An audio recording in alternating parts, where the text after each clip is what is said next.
La canne blanche. C'est le titre d'une tribune de l'assureur économiste Jean-Jacques Hennessia. Retrouvez la suite dans un instant.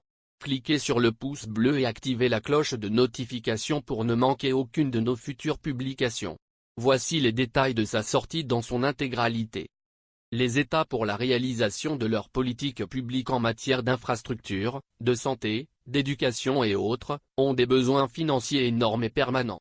L'idéal pour cela est d'engranger des excédents dans le commerce extérieur, synonyme de capacité à soutenir un endettement lourd tout en se développant, faute de quoi il faudra se contenter des recettes fiscales et douanières, des aides diverses, ou alors de recourir à un endettement délicat. C'est à cette enseigne qu'est logée l'Afrique francophone en général, et particulièrement le Cameroun depuis une trentaine d'années. Une période qui a vu sa balance commerciale afficher un déficit chronique, sous fond de crise économique. Depuis lors, bien aidé par l'incivisme fiscal des opérateurs économiques, la gabegie et la corruption active au sein du gouvernement et de l'administration, l'État peine à honorer ses engagements, et la recherche de nouvelles niches fiscales est devenue son credo. C'est ainsi que dans le souci de venir en aide à l'État, des idées ont germé et des propositions se sont mises à foisonner de toutes parts, finissant même parfois en projet de loi. Mais si le principe est noble et louable, comme on le verra, les moyens ne sont pas toujours justifiés à la fin et, le contribuable deviendra par la force des choses, la vache à traire. Il y a ainsi eu les EIP, Association des parents d'élèves. Ces entités associatives créées au sein des établissements scolaires relevant de l'éducation nationale, sont nées de la volonté des parents d'élèves, d'essayer de pallier au déficit constaté du personnel enseignant par le recrutement de vacataires, et à celui des infrastructures, par la construction de bâtiments. À cause des luttes pour la gestion du pactole collecté à chaque rentrée scolaire, l'association est devenue AP, Association des parents d'élèves et des enseignants. Les frais d'AP dont l'opacité de la gestion et des critères de détermination du montant se rapprochent de l'alchimie, sont du jour au lendemain devenus obligatoires et prioritaires, par rapport aux autres frais de scolarité exigibles. Un impôt à mettre dans le registre des contributions indirectes est ainsi né. Le permis de conduire bilingue. En remplacement de l'ancien permis de conduire, plus pour le produit de 5 000 francs CFA de droits de timbre payables tous les 5 ans que pour la promotion du bilinguisme. La mesure fort judicieusement n'a jamais été étendue aux autres diplômes. La carte grise renouvelable. Pour saluer l'ingéniosité des Camerounais qui ont démontré à suffisance qu'ils pouvaient maintenir un véhicule en circulation pendant plusieurs décennies, il avait été décidé en son temps, que les cartes grises des véhicules de tout genre devaient dorénavant être renouvelées tous les 10 ans. Les plaques minéralogiques SMAC. Au-delà des déclarations démagogiques sur les gages de sécurité, la grande entourloupe a été de confier la fabrication de ces plaques dites SMAC, appelées à remplacer tous les existants, à un concessionnaire unique. Une opération au relent de rétrocommission qu'aurait senti sûrement même un enrhumé de Covid-19. Une opération qui renvoyait à la case chômage, une cohorte de jeunes qui avaient déjà acquis pour ce gagne-pain, la dextérité et les équipements pour vous remplacer vos 2 plaques minéralogiques en moins de 2 minutes. Le recouvrement de la taxe foncière.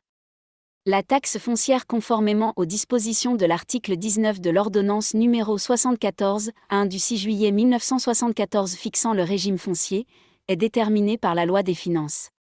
Dans un pays où du fait de la pauvreté, brandir un titre de propriété relève de l'exploit, même pour les hauts commis de l'État en fin de carrière, cette taxe a toujours revêtu une importance moindre dans la cagnotte fiscale, ce d'autant plus qu'à moins d'y être contraint, personne ne pense à la payer. Elle a été introduite par le gouvernement dans la loi de finances de 2019, avec la particularité qu'elle serait recouvrée par la société d'électricité ENEO. Au vu de la grogne suscitée par ce projet, en cette veille de l'élection présidentielle de 2018, le président de la République avait dû ordonner au gouvernement de retirer cette disposition de recouvrement de la taxe foncière du projet de loi de finances. L'imposition du secteur informel. Imposer à leur juste valeur les activités du secteur informel, hante de tout en l'esprit des responsables de l'administration fiscale au point de leur donner des fantasmes. Mais comment faire pour taxer la vente à la sauvette, la vente de beignets haricots, le bayam selam, les braises de viande diverses, les transports de personnes par moto ou taxi clandestin? La virginité du casier judiciaire n'étant pas exigée dans le secteur de mototaxi, On y retrouve aussi bien des repris de justice, des brigands que des diplômés de l'enseignement supérieur. Le secteur qui dénombrerait aujourd'hui quelques 2 millions d'acteurs est devenu une véritable solution sociale. Peut-être est-ce par là qu'il faudra décompter les 500 000 emplois promis par le gouvernement ? Parce que 30% de cet effectif en emploi cadre et autant en agents de maîtrise ne manquerait pas d'ébranler en profondeur le monde du chômage. Les biens et services ont connu tour à tour LCAI, impôt sur le chiffre d'affaires intérieur, puis la TCA, taxe sur le chiffre d'affaires, et finalement la TVA, taxe sur la valeur ajoutée, tandis que les divers droits de timbre de leur côté ne cessent d'augmenter d'année en année. Au-delà de cette pression fiscale tout azimut exercée ainsi sur les agents économiques, l'État a quand même dû faire recours à l'endettement. La dette publique. Pour en faciliter la compréhension et le fonctionnement, nous allons comparer l'endettement des États à celui des membres des réunions de famille ou de village, qui est plus usuel. Les États en matière de dette se comportent en fait comme les membres des réunions de famille ou de village. En effet, afin d'éviter à ces membres de fréquenter les usuriers, la Réunion met à leur disposition sous forme de prêts ses avoirs constitués par l'épargne, l'assurance des adhérents, dans des conditions très assouplies et consensuelles. Le remboursement est garanti par l'épargne individuelle, la tontine ou les avoirs d'un éventuel avaliste. Au niveau des États, le marché financier classique est constitué par les bailleurs de fonds institutionnels comme la Banque mondiale, le FMI, la BAD, etc. qui prêtent avec des conditionnalités avantageuses et préétablies. Les usuriers ici étant les prêteurs bilatéraux, dont les conditionnalités sont arrêtées entre deux parties, et le plus souvent au désavantage de l'emprunteur. La dette publique est habituellement présentée en proportion du PIB qui, du fait du pouvoir des États de lever l'impôt sur l'activité économique, permet de faire des projections en minima, de recettes budgétaires.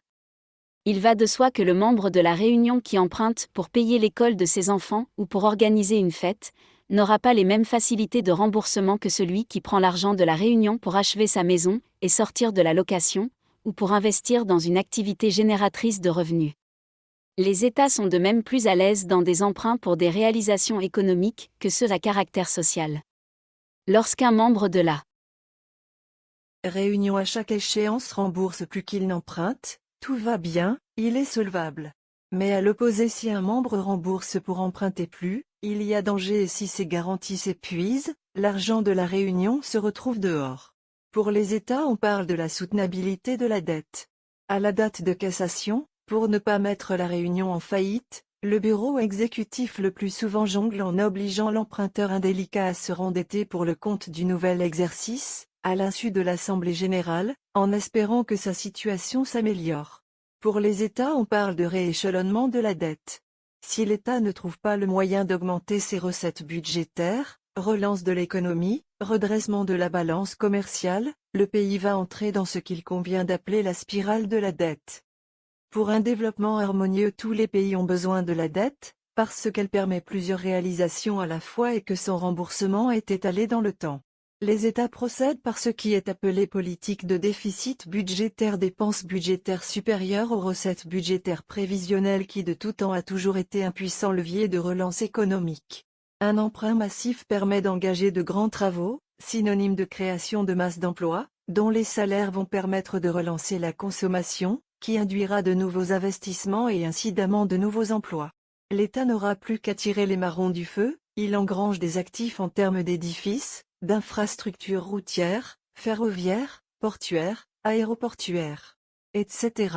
Il résorbe le chômage, il crée de la croissance, la nouvelle masse d'impôts tels l'IS, l'IRPP et autres, vient en augmentation de ces recettes budgétaires qui permettront de bien supporter le service de la dette et avoir une crédibilité permettant de recommencer chaque fois qu'ils le souhaitent.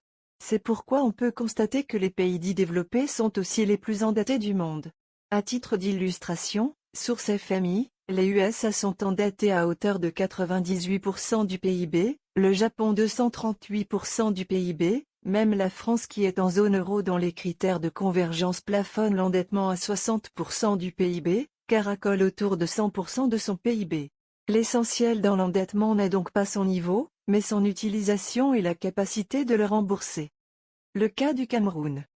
En zone SMAC, le plafond de la dette publique est fixé à 70% du PIB des États. Avec un endettement, Source caisse autonome d'amortissement, située autour 11 000 milliards de francs CFA soit 45% de son PIB, le Cameroun de prime abord semble encore disposer de marge d'endettement, mais pourtant sa dette paraît déjà insoutenable, à la lecture de la loi de finances de 2021. À titre de rappel, dans son document stratégique pour la croissance et l'emploi, le Cameroun s'engage dans une approche théorique à devenir pays émergent en 2035.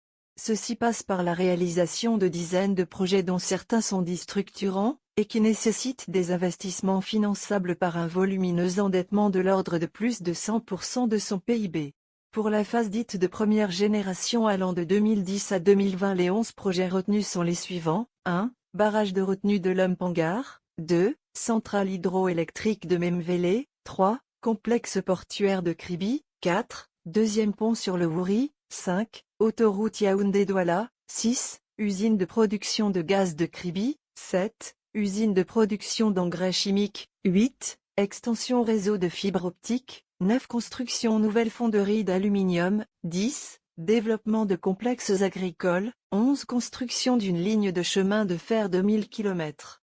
La période de la première génération étant révolue, le constat bilan se présente comme suit. Les projets 7, 9, 11 n'ont même pas été entamés, les projets 5 et 8 sont encore en cours avec des délais de livraison de plus en plus élastiques. Le projet 10, malgré des financements accordés, manque d'écho et de lisibilité. Le projet 4 est venu se jumeler à l'existant, alors qu'il pouvait être réalisé aux confins du Mungo par Dibombari et du Wouri par Landiou-Gombe, pour désenclaver par ses voies d'accès ces zones et accueillir directement ainsi l'autoroute Yaoundé-Douala. Quant au projet 1, sa rentabilité tarde à se faire ressentir.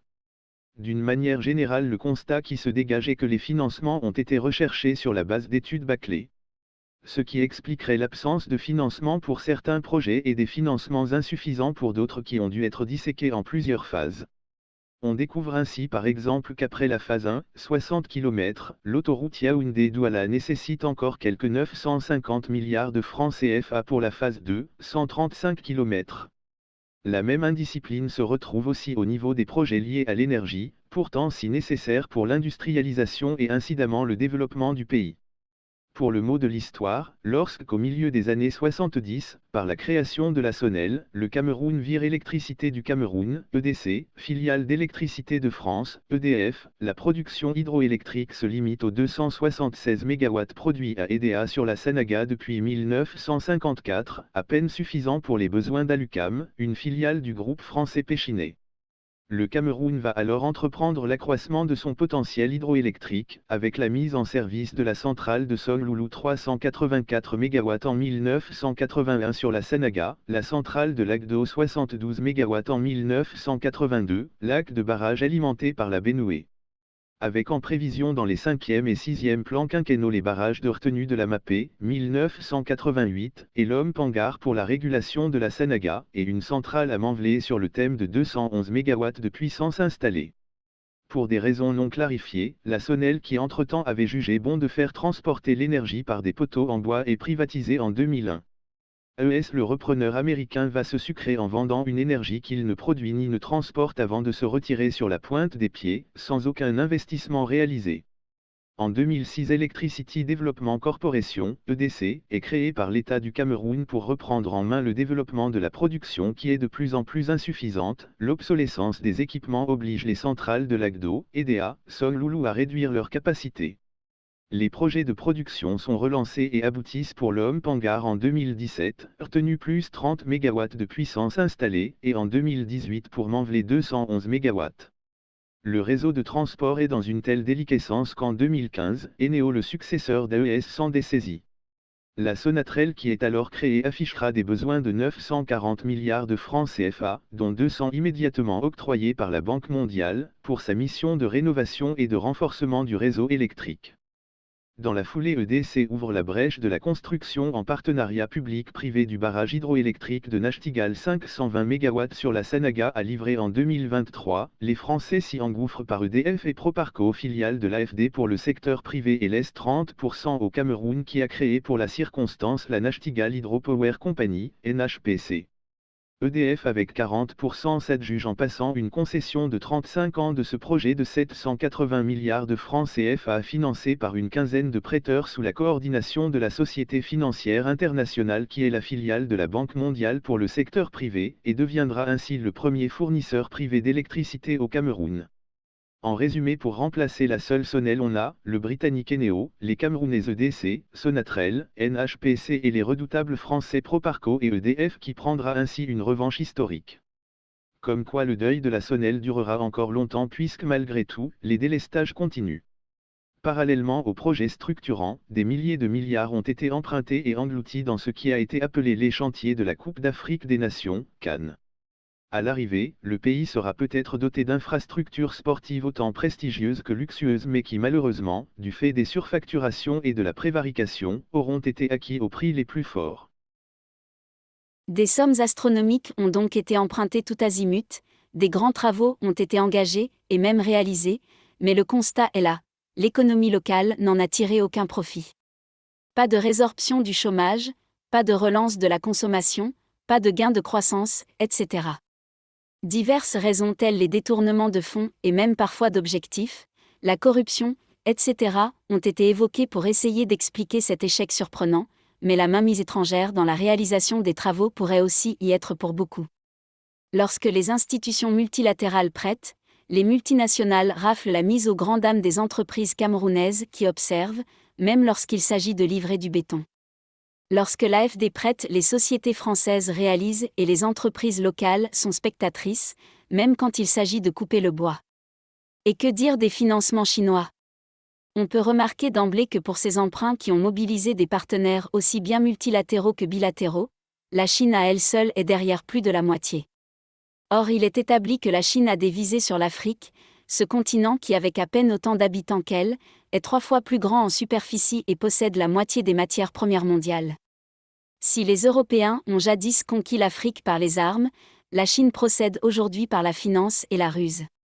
Le modus operandi est partout le même, les Chinois au départ financent et réalisent des travaux de BTP, dans des conditionnalités qu'ils durcissent petit à petit et, pour finir, on les retrouve dans l'extraction des minerais, l'agriculture, le commerce, bref partout. Pour la réalisation d'un projet, les entreprises chinoises viennent avec leur matériel et équipements, leurs matériaux, leur personnel, leur nourriture, et même leur distraction, de telle enseigne que la commande locale ne voit rien passer.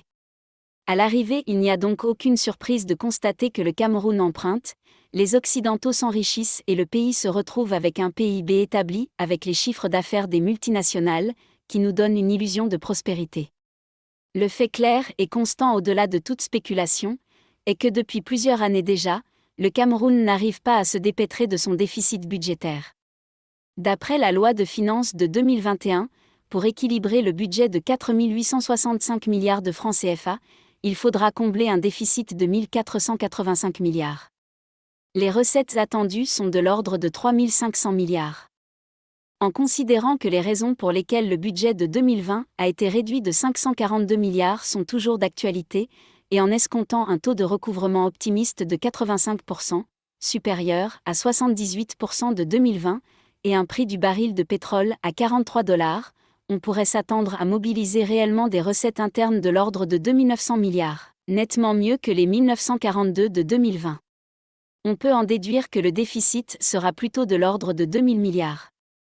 Le service de la dette, de l'ordre de 1 000 milliards, prend déjà en dépense le tiers des recettes, et avec des dépenses de sécurité prioritaires, selon les dires du Premier ministre chef du gouvernement, la situation à venir ne sera guère reluisante et on peut même déjà considérer que l'on est en pleine spirale de la dette, on risque de devoir emprunter pour payer la dette. La canne blanche. Pour briser cette spirale de la dette, à défaut d'obtenir son annulation ou de bénéficier d'une nouvelle initiative PPTE, le Cameroun doit relancer son économie ou améliorer sa balance commerciale. Ce qui implique des décisions fortes et des mesures de choc. Lorsque cherchant son chemin, le non-voyant en sa canne blanche, il ne choisit pas son guide. C'est dans ce sens que nous nous proposons de mettre ici à la disposition des décideurs quelques ébauches de solutions. Un gouvernement de relance économique. Un gouvernement de pompiers bosseurs en lieu et place de l'actuel gouvernement de pompistes budgétivores, s'impose. S'il y en a des membres qui échappent au tamis, il leur faudra changer de mentalité pour sortir de l'inertie tant décriée par la préside de la République, et éviter d'avoir à rendre gorge pour prévarication. Il faudra qu'ils comprennent qu'implémenter le cap donné par le président de la République n'est pas aller de séminaire en colloque, de réunion en symposium, de tournée en mission, sous fond bien entendu de consommation de budget, claironné, comme l'a dit notre cher président de la République, chef de l'État, chef suprême des armées, tout en prétendant agir suivant les très hautes instructions du chef de l'État. Lorsque le cap est la création d'emplois par exemple, le répéter n'en créez pas. La décentralisation comme début de panacée.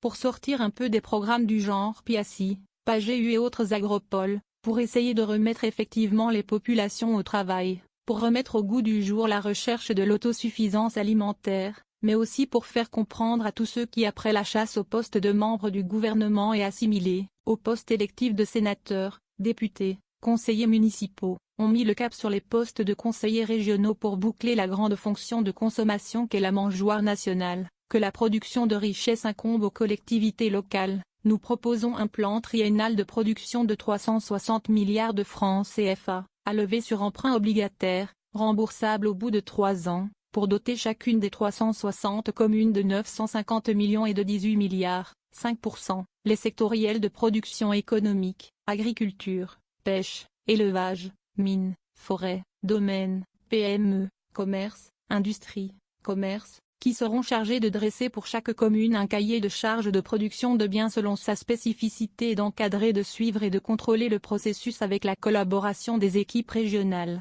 Par exemple, on pourrait produire oignons et coton à Koza, piment et porc à Bayangam, manioc à Yabassi, Linegui, Yokadouma. Les communes urbaines pourraient aménager des points de conservation, transformation ou de vente, ou même s'essayer à l'agriculture urbaine. Les exécutifs municipaux viendraient récupérer leurs chèques et cahiers de charges à Yaoundé, lors d'une conférence conjointe commune sectorielle. Après 3 ans, on évalue la situation et on améliore le processus. Prioriser le règlement de la dette interne. Le règlement de la dette interne nous apparaît comme le moteur qui, mieux que tout autre projet de développement, pourrait redynamiser l'économie réelle. En s'acquittant de sa dette intérieure, l'État pourrait élargir son assiette fiscale et améliorer le taux de recouvrement de ses recettes internes. Parce qu'après tout, comme le disait déjà le sage chinois Lao Tse en son temps, savoir se contenter de ce que l'on a, c'est être riche. Valoriser le Made in Cameroun. Sur le plan vestimentaire, il va de soi que si les couturiers des personnalités photogéniques comme Marylis Douala Abel, Nouran Foster, Moukoko Bonjo, ou Grégoire Ouna se trouvaient à Kakatare, Tarikon, Boamanga, Tamdja, Newbel ou Kondongo, nul doute que les Sassou Nguesso, Idriss Déby et autres Macky Sall, viendraient s'habiller au Cameroun. Des mesures incitatives peuvent être prises pour que pendant 2 jours par semaine par exemple les employés et usagers des services publics soient habillés en Made in Cameroun. Sur le plan alimentaire, un programme sur 3 ans pour diminuer les importations de blé et ramener la composition du pain et des pâtes alimentaires Made in Cameroun à 70% de farine locale et 30% de farine de blé, étude déjà réalisée par l'IRAD. Un programme sur 3 ans pour organiser la pisciculture et la pêche fluviale et diminuer l'importation du poisson. Son financement sera assuré par un prélèvement de 10 points supplémentaires sur l'impôt sur les sociétés des sociétés importatrices. Cap sur le Nigeria. Un projet de construction en PPP du port de Limbé-Tiko avec chantier naval et une autoroute en boat, Build-O-Prat Transfert, de Limbé-Kumba-Manfé-Ikom, Nigeria, Manfé-Bamanda-Bafoussam et Limbé-Douala, linéaire cumulé de moins de 500 km. Facilitation et recherche de partenaires. Coopération Cameroun-Nigeria. Participation financière du Cameroun, 100 milliards de francs CFA.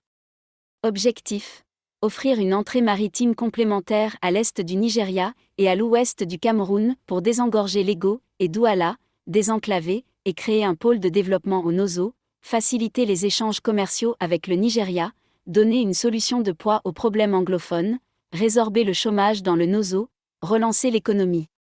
Au moment où, en plus de ces crises endogènes multiformes, véritables facteurs limitants de son développement, l'État doit faire en plus face aux répercussions du tassement de l'économie mondiale pour cause de coronavirus, au moment où la grande fonction de consommation qu'est la mangeoire nationale menace de se transformer en panier à crabes, au moment où l'intellectuel par son silence assourdissant, tend à oublier que c'est de la pensée pure que jaillit la lumière, en ce moment où le doute veut prendre le pas sur l'espérance, aucune proposition constructive visant à maintenir le pays debout ne devrait être négligée. Veuillez prendre 3 secondes pour liker la vidéo et la partager. N'oubliez pas de vous abonner à la chaîne YouTube Camer TV Info. À bientôt pour de nouvelles publications. #End. Anglophone génocide.